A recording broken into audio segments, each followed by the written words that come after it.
এবারে পরবর্তী ভিডিওতে সোজাসুজি চলে আসি একেবারে ক্যাশ ফ্লো স্টেটমেন্ট কিভাবে তৈরি করতে হয়। তো ব্যাপারটা হচ্ছে কি যে এই ক্যাশ ফ্লো স্টেটমেন্ট তৈরি করবার ক্ষেত্রে আমরা যেটা দেখতে পাবো সেটা হচ্ছে যে ক্যাশ ফ্লো স্টেটমেন্ট দুটোভাবে তৈরি করা যেতে পারে। একটা হচ্ছে প্রত্যক্ষ পদ্ধতি মানে ডাইরেক্ট মেথড, আর একটা হচ্ছে অপ্রত্যক্ষ পদ্ধতি বা ইনডাইরেক্ট মেথড।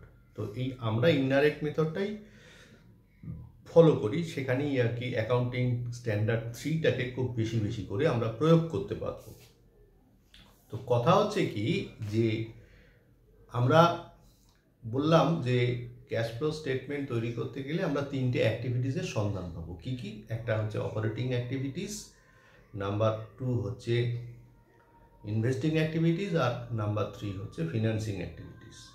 এবারে এগুলো সম্বন্ধে একটু বিস্তারিত আলোচনা দরকার। কথা প্রসঙ্গে জানিয়ে রাখি যে এই ইনভেস্টিং অ্যাক্টিভিটিস আর ফিনান্সিং অ্যাক্টিভিটিস কিন্তু খুব একটা বড় নয়, ছোট। সেখানে কিন্তু অপারেটিং অ্যাক্টিভিটিসটাই অনেকটা জায়গা জুড়ে রয়েছে। তাহলে আগে একটু জানবার চেষ্টা করি যে অপারেটিং অ্যাক্টিভিটিস বিষয়বস্তুটা কি। অপারেটিং অ্যাক্টিভিটিস হচ্ছে, যদি বলা হয় যে what is the definition of operating activities, তাহলে আমরা বলবো যে বিনিয়োগ এবং অর্থ সংক্রান্ত কার্যকলাপ ছাড়া একটা ব্যবসায়িক প্রতিষ্ঠানের যে কার্যকলাপগুলো করে থাকে সেটাকেই বলা হয় হচ্ছে অপারেটিং অ্যাক্টিভিটিস। তার মানে অপারেটিং অ্যাক্টিভিটিস কি হচ্ছে, মানে একটা প্রতিষ্ঠানে পুরো রেভিনিউ এর সঙ্গে যুক্ত। কীরকম? ধর সেলস, ধর পারচেস, তারপরে ধর পেমেন্ট করা, তারপরে ধর স্যালারি দেওয়া, মানে যাবতীয় খরচপাতি, অর্থাৎ একটা ব্যবসায়িক প্রতিষ্ঠানের যাবতীয় আয় ব্যয় যেটা প্রত্যক্ষভাবে জড়িয়ে রয়েছে সেটাই হচ্ছে আমার অপারেটিং অ্যাক্টিভিটিসের অন্তর্গত। আমি তোদের গ্রুপে যে মানে আমি যেভাবে দিয়ে থাকি সেইভাবে অপারেটিং অ্যাক্টিভিটিসের ছকটাকে শেয়ার করব, একটা অঙ্ক করাবো। তার আগে একটু বলি যে এই অপারেটিং অ্যাক্টিভিটিস বিভিন্ন বই বা বিভিন্ন লেখক, বিভিন্ন মানুষ বিভিন্ন রকমভাবে করিয়ে থাকে। আমি আর কি অপারেটিং অ্যাক্টিভিটিসে যেভাবে শিখেছি আমিও তোদের নিশ্চয়ই সেভাবেই করাবার চেষ্টা করব। প্রথমে আমরা অপারেটিং অ্যাক্টিভিটিস তৈরি করবার ক্ষেত্রে আমরা যেটা ভাববো, আমরা একটা স্টেটমেন্ট তৈরি করব, যে স্টেটমেন্টকে আমরা বলবো যে স্টেটমেন্ট শোয়িং, সেটা হচ্ছে কি যে net profit, statement showing net profit হচ্ছে before tax and extraordinary items. কি বললাম? Statement of net profit before tax and extraordinary items. প্রথম আমরা এটা তৈরি করব। আমি এটা গ্রুপে শেয়ার করবার আগে আমি একটু কিছু জায়গা তোদের আলোচনা করি, তার কারণ এগুলো মুখস্থ করে না আমরা খুব একটা সুবিধে করতে পারবো না যদি না বিষয়বস্তুটা ভালো করে বোঝার চেষ্টা না করে থাকি। কিরকম বিষয়বস্তুটা?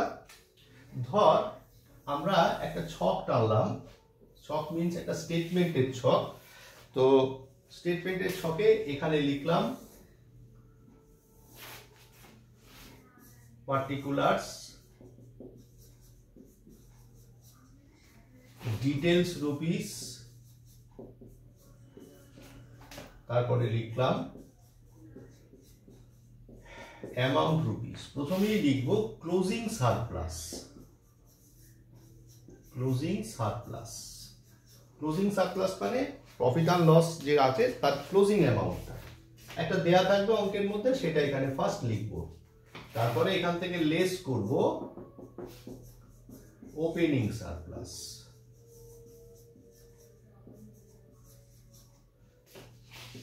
হলো, বেরোলো। তাহলে আমরা উপরে হেডিং করেছিলাম কি? Statement of net profit before tax and extraordinary items, মানে ট্যাক্স বাদ দেওয়ার আগের নেট প্রফিট। কেন? তার কারণটা হচ্ছে অরিজিনাল প্রফিটটা পাবো বলে। এখানে তার মানে বেশ কিছু জায়গা আমাদের বুঝতে হবে। কিরকম?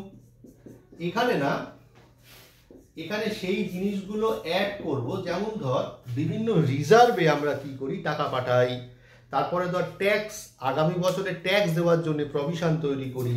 গত বছরের ডিভিডেন্ড পেমেন্ট করবার জন্যে আমরা আমাদের প্রফিটটাকে ব্যবহার করি।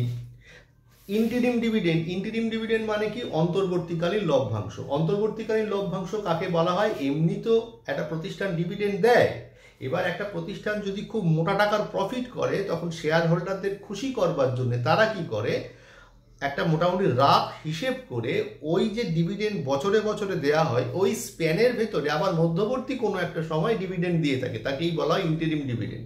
তাহলে এই যে নামগুলো বললাম এই নামগুলো কি হয় যে এগুলো যদি প্রফিট থেকে বেরিয়ে যায় তাহলে প্রফিটটা তো রিডিউস করে, তাহলে অরিজিনাল প্রফিটটা আমরা পাই না। তাহলে সেক্ষেত্রে আমরা কি করব, এগুলো সমস্ত যোগ করব। তাহলে লিখবো add transfer to general reserve, add transfer to security তোর ক্যাপিটাল তো reduction reserve, provision for taxation for the current year, মানে আগামী বছরের জন্য কোনো ইন্টিরিম ডিভিডেন্ড পেমেন্ট করতে হলে সেটা, এইগুলো সমস্ত আমরা তাহলে অ্যাড করব। তাহলে অ্যাড করলে কি হবে, এরকম ভাবে ধরে অ্যাড হতে হতে যাচ্ছে, যতগুলো আইটেম আছে অ্যাড হতে হতে যাচ্ছে, করবার পর এগুলো যোগ করে আমরা বাইরের ঘরে নিয়ে যাব। মনে হয় বোঝাতে পারলাম। যোগ করে বসালাম। এবার ধর আমি যদি ট্যাক্স এক্সট্রা পেমেন্ট করে থাকি, এটাকে বিকম 5th সেমিস্টারে তোরা ইনডাইরেক্ট ট্যাক্সে অ্যাডভান্স ট্যাক্স পড়েছিস, অনেক সময় ট্যাক্সের কিছু টাকা যদি এক্সট্রা পেমেন্ট হয়ে থাকে তাহলে ট্যাক্সও রিফান্ড করতে পারে। তাহলে সেক্ষেত্রে কী হবে, সেটা একটা অন্য জায়গা থেকে আসছে। এখানে একটা কথা বলি, non operating item, operating item. Operating item কোনগুলো, যেগুলো ব্যবসা সংক্রান্ত, যেমন ধর interest on investment, valuation of গুডউইলে পড়েছিলিস, এটা হচ্ছে একটা নন অপারেটিং ইনকাম, কি করতে হবে, মাইনাস করতে হবে। এখানেও ঠিক তাই, রিফান্ড অফ ট্যাক্স যদি থেকে থাকে তাহলে সেটাকে আমরা মাইনাস করব। করলাম, করে বসালাম।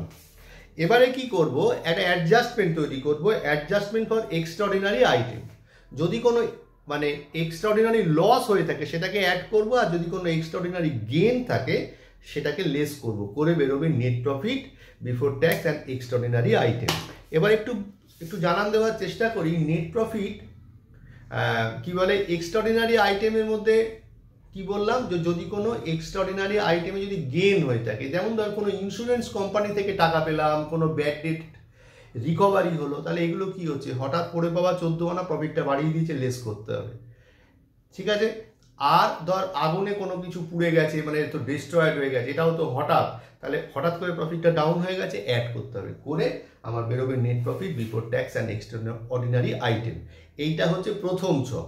আর একটা ভিডিও বানাবো ইন্ট্রোডাকশনের জন্যেই, যেখানে আমি কি করব, যে পরবর্তী যে অপারেটিং অ্যাক্টিভিটিসটা কি করে তৈরি হয় সেটা সম্বন্ধে বিস্তারিত বলবো।